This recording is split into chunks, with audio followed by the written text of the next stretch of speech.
Assalamualaikum warahmatullahi wabarakatuh. Salam sejahtera untuk kita semua. Shalom, Om Swastiastu, Namo Buddhaya, salam kebajikan, Rahayu, Rahayu, Rahayu. Selamat datang kembali di video pembelajaran. Kalau kali ini kita akan membahas bagaimana mediasi diatur dan ditetapkan di sistem hukum di Indonesia. Jadi kita akan membahas bagaimana pengaturan mediasi, baik yang ada dalam lingkungan pengadilan maupun di luar pengadilan.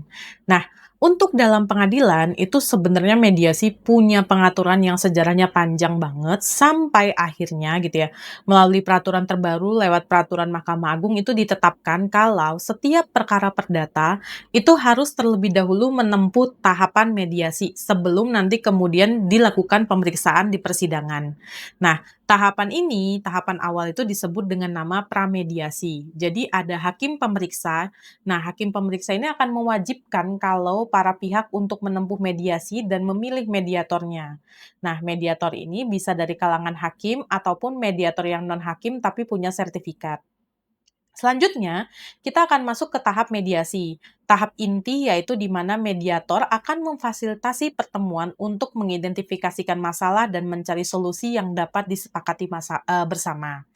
Kalau misalnya nanti dari hasil mediasi ini akan tercapai titik temu, nah dia akan lanjut nih ke tahap yang namanya pasca mediasi.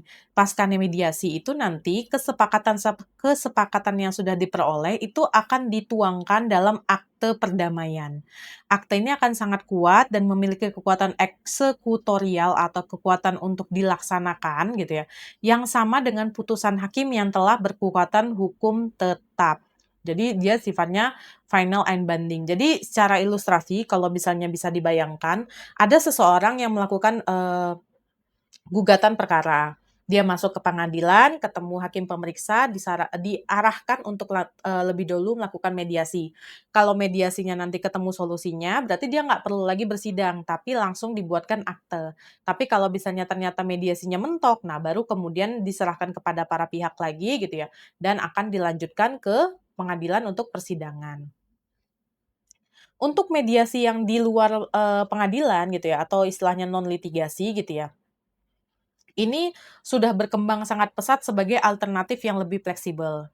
Jadi, yang melatar belakangi perkembangan ini adalah gitu ya, untuk memberikan ruang bagi para pihak menyelesaikan sengketa dengan cara yang cepat, rahasia, terus juga menjaga hubungan baik tanpa formalitas persidangan yang kaku. Nah, penerapan untuk, mediasi di luar pengadilan ini luas banget, bisa di sengketa perburuhan. Jadi, mediasi itu bisa jadi jembatan untuk, menghubungkan antara kepentingan, pekerja, baik, pekerjanya secara individu ataupun serikat pekerja, dan juga pengusaha untuk menyelesaikan perselisihan hubungan industrial. Jadi, mediatornya selain misalnya hakim atau non-hakim juga bisa dibantu dari dinas terkait. Dengan adanya proses mediasi ini, jadi roda ekonomi dan kesejahteraan diharapkan tetap terjaga. Nah, untuk dunia hak kekayaan intelektual atau HAKI, itu juga sangat mengedepankan mediasi. Dalam sengketa hak cipta, mediasi membantu pencipta mendapatkan haknya secara adil. Untuk kasus paten, mediasi sering menjadi jalan keluar atas sengketa teknologi yang kompleks. Begitu pula dengan sengketa merek, di mana para pihak didorong mencari solusi atas persamaan merek sebelum masuk ke pengadilan niaga. Sementara untuk rahasia dagang, mediasi adalah pilihan terbaik karena mediasi itu sifatnya tertutup, hanya cuman antara para pihak yang bersengketa dan juga si mediator. Jadi istilahnya hal-hal informasi yang terkait terutama barang yang disengketakan atau objek yang disengketakan itu hanya menjadi informasi bisnis gitu ya, yang terlindungi dari konsumsi publik.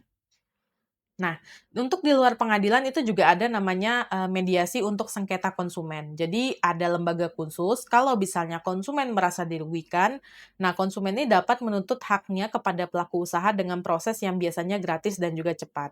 Hal ini untuk memastikan bahwa hak masyarakat sebagai konsumen tetap terlindungi tanpa harus menempuh proses hukum yang melelahkan. Jadi sebagai kesimpulannya, baik di dalam maupun di luar pengadilan, mediasi itu hadir sebagai instrumen hukum yang mengedepankan musyawarah untuk mufakat. Dengan memahami berbagai pengaturannya, kita dapat memilih jalur penyelesaian sengketa yang paling efektif dan juga harmonis. Terima kasih telah menyimak materi ini, semoga materinya bermanfaat. Sampai bertemu di lain konten. Assalamualaikum warahmatullahi wabarakatuh.